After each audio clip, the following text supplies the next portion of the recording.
Muy buenas noches. Mi tema corresponde a la violencia estructural y observacional. Este sistema social de violencia expresa desde los niveles más amplios de la vida social y política los grupos humanos hasta los niveles de denominada vida privada o íntima de las personas. Por eso, en esta exposición, lo que pretendo abordar son unas categorías, una clasificación de la violencia, en este caso la observacional y la estructural. Violencia estructural. En sí, la violencia estructural hace referencia a una carga violenta a cualquier privación de los derechos humanos, que ésta puede ser legitimista.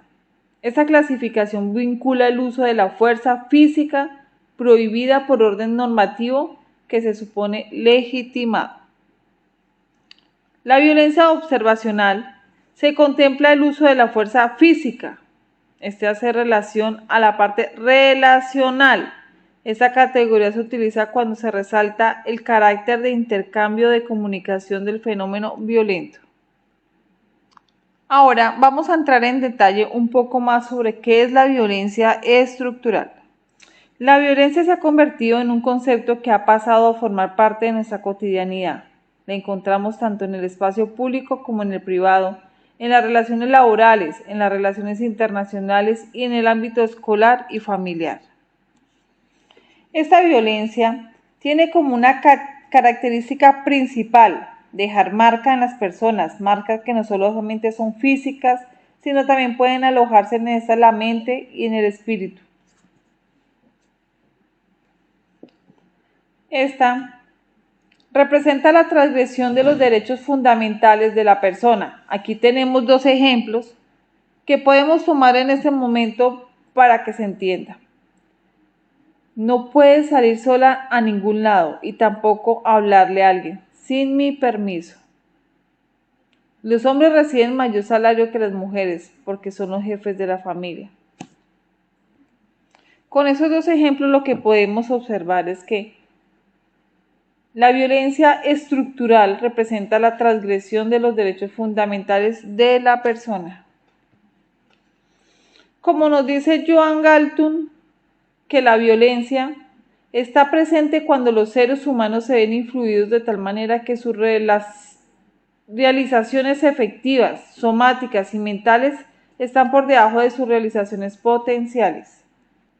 Es decir, que estamos hablando de una violencia de género.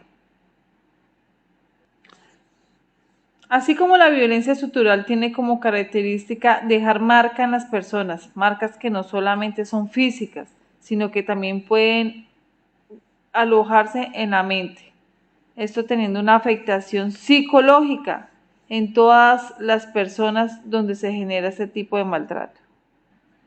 Así nos lo demuestra la imagen que les estamos presentando en este momento. La violencia estructural contiene o está acompañado de 4 elementos así. El adoctrinamiento. Esto quiere decir que se ve manipulado por la percepción de la ciudadanía con una visión muy parcial y sesgada de lo que sucede, adormeciendo el sentimiento del reconocimiento personal y el sentido de la dignidad personal y social. El ostracismo.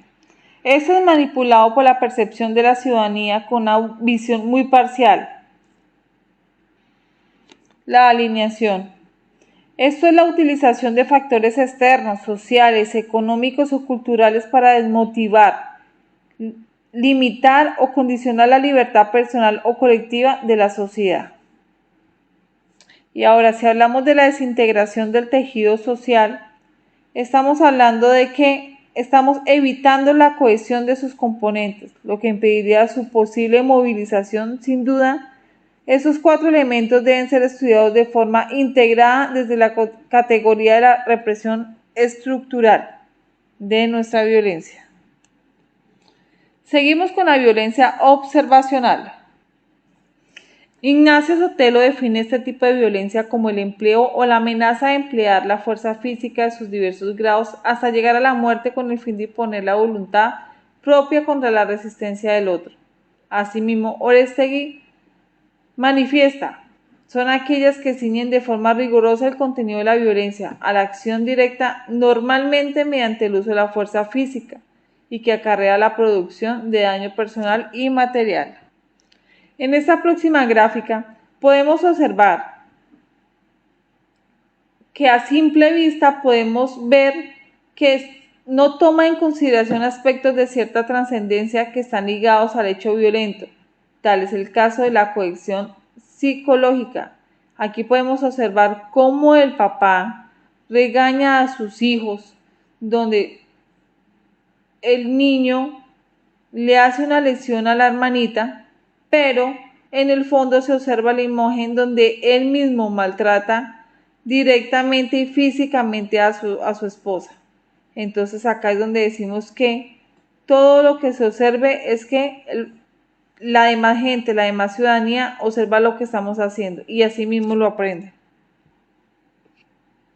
La violencia se ha convertido en un concepto que ha pasado a formar parte de nuestra cotidianidad.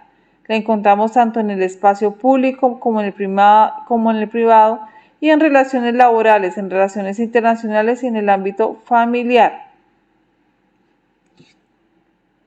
Así como se explicó en primera instancia, entonces, de acuerdo a lo que se informa, la violencia genera una parte potencial, una parte efectiva. Esto ha generado que tenga traumatismos de forma psicológica, física, y esto conlleva unos desarrollos mentales, que es donde se genera el sufrimiento, las amenazas y demás actitudes que el ser humano pueda expresar. Eso es todo por hoy. Muchísimas gracias.